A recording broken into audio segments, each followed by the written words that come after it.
Now, from Atlanta News First, this is Hurricane Season Ready, a First Alert weather special. A Category 4 hurricane with 140-mile-an-hour winds making landfall as we speak. Flash flooding, trees down, power outages literally all over the state. I really need to emphasize that this is significant. This is catastrophic, life-threatening flooding. The family, as you're seeing live on television right now, has been rescued. We slept in the basement last night because we assumed it could be a fall risk, and then we heard the crash. But boy, did we see a tremendous amount of rainfall. In fact, record-breaking rainfall from this system. It's no fault of anyone's other than Mother Nature. Hurricane Helene brought devastating impacts to Metro Atlanta September of last year, and months later, the cleanup's still happening across parts of Atlanta. This right here is Peachtree Creek. As you can see right now, that water level is very low, but Helene brought almost a foot of rain. As a result, that water came up above my head and damaged dozens and dozens of homes and prompted nearly 24 water rescues. Hurricane Helene made landfall over the Big Bend of Florida as a Category 4 hurricane, causing nearly 248 deaths in the United States. Entire houses are missing. Although there was extensive damage along the coast, some of Helene's greatest impacts were hundreds of miles inland. Here in North Georgia, Helene caused catastrophic flooding as nearly a foot of rain fell over Atlanta. The National Weather Service issued its first ever flash flood emergency as Peachtree Creek swelled well above its banks, flooding homes and endangering lives. There's some who did have to swim out of the house. This is one of the biggest storms we've ever had. This is where my kids were. Nearly 24 water rescues were performed as floodwaters continued to rise in the early morning hours of September 27, 2024. The water levels were so high that this clubhouse behind me was destroyed. As you can see, the windows are still boarded up, and even the house across the street from Peachtree Creek is vacant and repairs haven't even begun.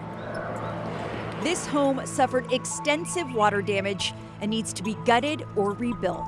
Surrounding homes in West Buckhead are also still reeling from Helene's impacts.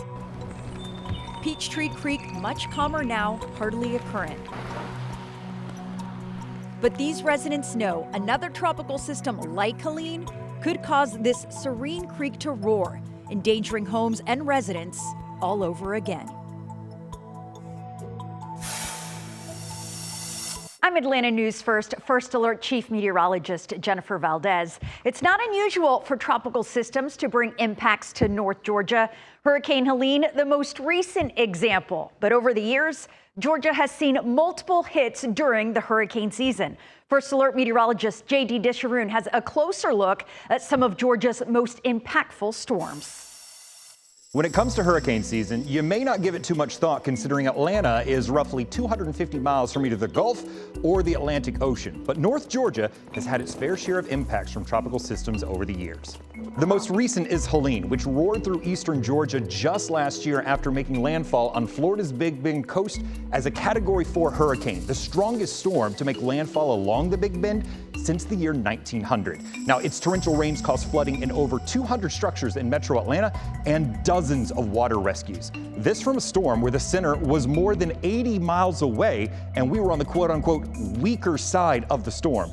It just goes to show you that no matter what side of the storm you're on, you need to prepare. Another storm you may remember vividly is Irma back in 2017. Now, Irma made landfall in the Florida Keys, first as a Category 4 hurricane and then up into Marco Island as a Category 3. The storm then roared quickly up into North Georgia, reaching us as a tropical storm. And this would be the first time Atlanta was ever put under a tropical storm warning. Irma unleashed a constant barrage of tropical storm winds with official gusts exceeding 60 miles an hour at Atlanta's Hartsfield-Jackson Airport. These winds knocked over thousands of trees and unfortunately took the lives of 2 people. It's not just recent storms that impacted us. In 2004, Ivan pushed through Alabama, but the sheer size of the storm meant that torrential rains and gusty winds were widespread across our area. Cherokee County was particularly hard hit by over 7 inches of rain, causing widespread flooding, and that heavy rainfall brought extreme river flooding to the region, in fact causing the Chattahoochee River to hit levels not seen in almost 100 years. Now elsewhere across North Georgia, 6 tornadoes touched down across the state. And back in October of 1995, Hurricane Opal tore through North Georgia. Its damage across the area catastrophic. Thousands were without power for up to a week. An 80-foot gash was taken out of 285 on the heavily traveled north end, and like Ivan, the center of Opal never even entered the state of Georgia, but the sheer size of the storm meant the effects were strong and wide-reaching. So this hurricane season, be prepared. We may not see the same damage and effects as those along the immediate coast, but North Georgia has seen its fair share of damage and destruction from monstrous storms. So always better to be on the safe side of things before the storm even arrives. Some of the data we use to forecast severe weather and tropical systems comes from right here in our backyard. First Alert meteorologist Courtney Jacobazzi went to our local National Weather Service office to learn more about where some of the data comes from by taking part in a weather balloon launch. Forecasting here in North Georgia is a team effort, and some of the key team players are the meteorologists here at the National Weather Service in Peachtree City. They use their special tools and skills to give us crucial forecast information. Before the sun rises, meteorologists like Brett Albright at the National Weather Service are up and at it, getting their forecast ready for the day. A process that not only requires analyzing data on a screen. The next step, do you actually mind handing me one of the balloons from back there? Sure. Just in the black bag, so just yeah. But one that takes on new heights by way of balloon. Slide it out like that. A process that dates back to the late 1800s. Twice a day, meteorologists are tasked with launching a weather balloon to collect data. It starts with a dose of hydrogen. Then right here, this will just start the flow of hydrogen to the balloon. A series of meticulous knots to secure everything in place, and most importantly, securing the radio sonde. And if you're not so sure what that is, in more simple terms, it's just the instrument that we use to measure the weather data, right? After everything is settled, we're ready for launch. Now, while this instrument looks like a giant balloon from a party store, Quite the party balloon. Right, no kidding. It is far more than meets the eye, one that truly goes the distance. Weather is multidimensional, which is why it's important not only to collect data at the surface, but thousands of feet up.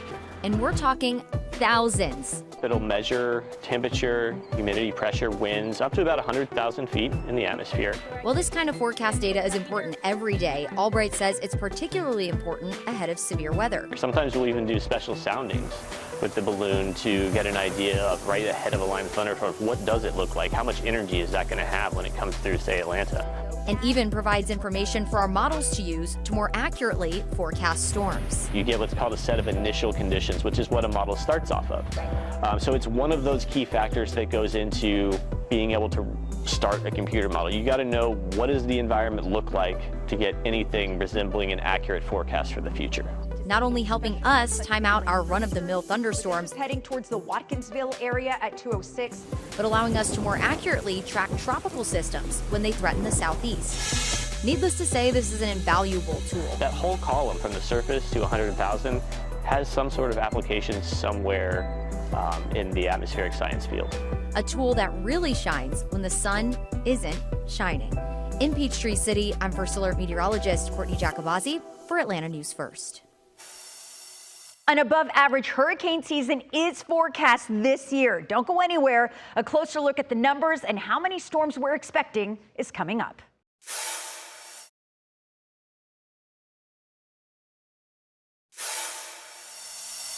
Hurricanes can bring the potential of flooding and severe weather to North Georgia, including the threat of multiple tornadoes. First Alert meteorologist Rodney Harris teamed up with the National Weather Service for a closer look at how they survey and classify tornadoes after a storm. Guys, you gotta be in your safe place. You see how this is blinking purple? This is now a confirmed tornado. 11 tornadoes have touched down in North Georgia so far this year. After a tornado touches down, you'll usually hear a report like this. There's some rotation popping up. We go up even higher, Ella, there's some more rotation. I was surprised it was an EF1. I really would have thought it might have been more. Tornadoes are ranked on a scale based on how much damage they cause, with an EF0 being the weakest and an EF5 being the strongest.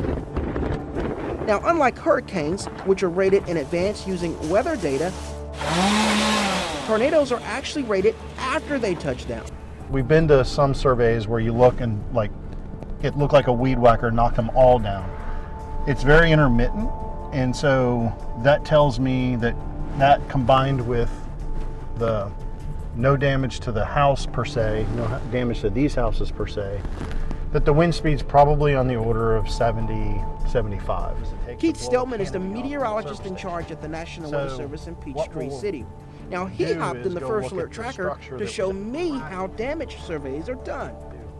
The surveys, which determine if a tornado occurred and how strong it was, are a simple two-part process. For step one, Stelman will use radar technology to pinpoint where the worst damage may have been. Got the roads plotted here, and where we're at is at this intersection. The tornado would have, based on radar, would have passed just to our right. This is exactly where the tornado crossed, and then you look at where we are on radar, or where radar says it should have been, right? And so we're fairly close to where that circulation is. After Stelman has determined where the strongest damage occurred, he'll then move on to step two, which is figuring out the start and end points for that particular tornado. So what we'll do is we'll use this and just track the circulation as far as we can. Okay. I'll mark points as we go. But we're not done yet. One of the top questions we receive after a storm event is whether damage occurred from a tornado or thunderstorm winds. Because if it's a tornado, the trees are going to converge on the center point of that tornado. It's just the way and there's inflow wind flowing into the tornado. So trees are going to blow down on an inward trajectory. What typically happens in straight line wind is wind comes down, hits the ground, and it spreads out. Well, on our damage survey, I discovered something else. Tornadoes don't always follow traffic laws. So how do they get to hard-to-reach locations? We have an agreement with Georgia Emergency Management Agency that if we need some help, all we have to do is say, hey, GMA, will you send your drone out here? Well, just like here, I'm telling you where we're going to drive to. We'll tell them where to fly the drone. Anticipating that, we brought our own drone to get a better look. Now, Stelman says that viewers like you also help by submitting storm reports, which can help pinpoint additional places to go. In fact, while we were on our ride along with Stelman, a Spalding County resident did just that. The National Hurricane Center is expanding its efforts to give people who live inland more lead time to prepare for impacts from tropical systems. First Alert meteorologist Patrick Peak dives into those brand new upgrades. And it's official, we are in the 2025 hurricane season, and we are taking a look at some of the updates and some of the upgrades that the National Hurricane Center have made over the course of the last year and stuff that they're actually building on. But in order to dive into that, we first need to make sure that we all are on the same page with the original cone of uncertainty. I've seen some of the comments on social media, and some of the takeaway that I'm seeing is that folks believe that the center line is the best track that the National Hurricane Center is forecasting. But in actuality, the cone represents any spot that the center of circulation can travel. And something that we know from hurricanes, unlike tornadoes, they're not just located in one spot. Those impacts go for miles beyond that center of circulation. So in general, that center could travel on the easternmost wall of the cone, it could travel along the westernmost wall of the cone, or it could go anywhere in between. Now, the National Hurricane Center last year came out with an experimental product that took the watches and warnings for tropical systems beyond the coastline. Think back just a couple years ago, you would see a hurricane watch, hurricane warning, or a tropical storm watch or warning, but it was just issued for the coastline. Last year, the experimental product took those watches and warning inland, and this is from Wednesday, September 25th, 2024. This is Hurricane Helen, and you can see that there are hurricane warnings and tropical storm watches that extends well into the state of Georgia and beyond. And that's been one of the improvements that they have made, but they took it a step further because sometimes happens with these systems, you can have an area that could experience tropical storm conditions or hurricane conditions, and they actually have used a blue and pink hashtag to denote those areas. And essentially, that means that you could experience tropical storm winds for a while that could increase to hurricane winds over the course of the period. So something that's important to note, if you find yourself in one of those hatch zones, just know that those winds are going to be estimated to be roughly 39 to 73 miles per hour sustained, but eventually those winds could get above 74, which in essence would be hurricane force winds. An above-average hurricane season is expected in 2025. First Alert meteorologist Ella Dorsey has a closer look at the numbers and how many tropical systems we are expecting. NOAA has officially released their outlook for the 2025 hurricane season, and they are predicting a 60% chance of an above-average season. Here's the numbers. 60% chance, so 6 out of 10 chance that we see above-average activity. There is a 1 in 3, 30% chance that we could see a near normal season, but they're only predicting a low 10% chance that we see a below average season. So once again, we're expecting a lot of activity in the Atlantic Basin this year. What does that mean in terms of the numbers? Here's what it means. For 2025, NOAA is predicting 13 to 19 named storms. Out of those named storms, they are predicting 6 to 10 hurricanes. And out of those hurricanes, they are predicting 3 to 5 of them to become major Category 3 or stronger hurricanes. How does that compare to the average? Well, it's still within the average, but it's on the high end range. Normally, we see 14 named storms per season, 7 hurricanes, and 3 major hurricanes. And how does that compare to last year? Well, last year was considered a hyperactive season. Last year, we had 18 named storms. We had 11 hurricanes. We had a ton of hurricanes, and we had 5 major hurricanes. So they still are predicting this season to be above average, but not quite as hyperactive as last season. I want to remind you guys, we saw 2 significant hurricanes last season. We had Hurricane Helen. We all remember that hurricane, major impact here at home, and also Hurricane Milton. But in the last 7 years, y'all, we've had significant activity in the Gulf of Mexico, in the Gulf of America. In the last 7 years, 10 major hurricanes have made landfall along the Gulf Coast. So really, it only takes 1 hurricane each season, and with an above average season predicted, we're likely to see some type of major activity again this year in the Gulf. Thank you so much for joining us for our look at hurricane season 2025. Our First Alert weather team is always looking out for you, so do yourself a favor and download the free Atlanta News First Alert weather app. We update that app multiple times a day to keep you informed if severe weather is heading your way. I'm First Alert meteorologist Jennifer Valdez. Have a great day.